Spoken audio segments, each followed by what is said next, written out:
Buenos días banda, el día de hoy en su sección electrónica reciclada vamos a aprender a utilizar este motor, el cual pertenecía a un ventilador de microondas, y lo vamos a volver un ventilador normal, un ventilador de pedestal que va a funcionar al nosotros enchufarlo al tomacorrientes. Este es Pepe Electric, comenzamos.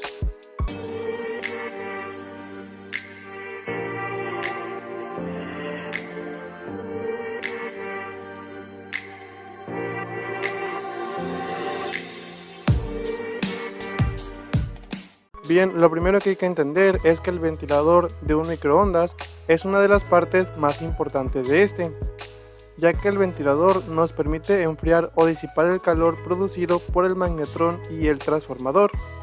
Así que si ustedes tienen un microondas funcional, no le vayan a quitar el ventilador. En este caso, yo obtuve este ventilador porque el micro que tenía ya no servía y tampoco tenía la intención de arreglarlo. Y bien, al desarmar el microondas vamos a encontrar esta pieza, la cual es encargada de activar o desactivar el ventilador. Esta pieza es la KSD 180 y es un termostato de disco bimetálico tipo interruptor de corte. Y de acuerdo con las especificaciones del fabricante, este componente se utiliza para el control de temperatura y protección contra sobrecalentamiento. Esto quiere decir que cuando los componentes internos llegan a cierta temperatura, este termostato activa el ventilador para retirar mediante el aire el exceso de calor. Y no solo podemos encontrar este componente en microondas, sino también en cafeteras, calentadores de agua, neveras portátiles y dispensadores de agua como estos. Este tipo de interruptor tiene una máxima temperatura de funcionamiento de 320 grados Celsius y puede soportar un amperaje hasta 10 amperes. Bien, si queremos activar este ventilador con ese sensor, basta con ponerle sus respectivas terminales y hacer una conexión de tipo en serie entre el ventilador, el sensor y el cable de alimentación, lo cual lo veo muy impráctico porque para que se active debe ser una temperatura muy elevada, y esto sería bueno como para algún otro tipo de proyecto. Pero si lo que queremos es hacerlo funcionar como un ventilador normal de tipo pedestal, basta con hacer lo siguiente. Bien, lo primero que debemos de checar antes de conectarlo a los contactos es si el embobinado está funcionando de la manera correcta y no tenga algún problema. En este caso, su único embobinado está compuesto por dos terminales, lo cual es bueno porque así serán más sencillas las mediciones que haremos a continuación.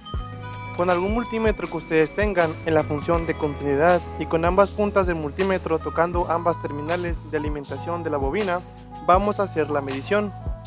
Se nos van a presentar tres situaciones en particular.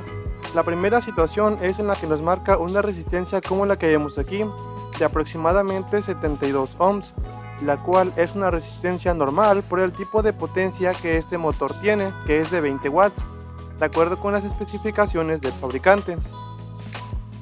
Si no marca ninguna resistencia, debo decirles que sencillamente el motor está descompuesto, o sea, la bobina está cortada.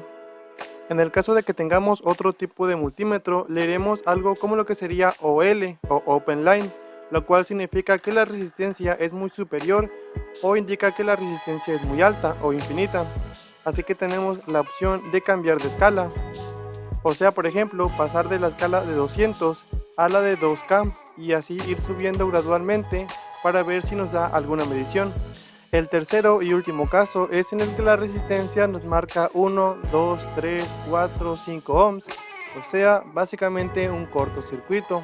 Así que sencillamente ni intenten conectar ese motor porque está más descompuesto que la relación con su ex.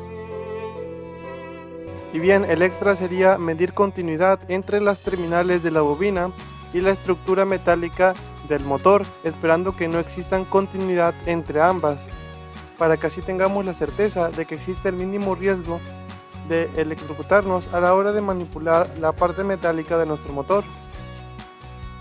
Y bien, una vez que veamos que el motor está relativamente bien, procedemos tomando las terminales a las cuales originalmente estaban conectadas al motor, o sea, estas, y vamos a utilizar algún cable que tengamos, ya sea alguna extensión, alguna plancha o algún otro aparato que ya nos sirva.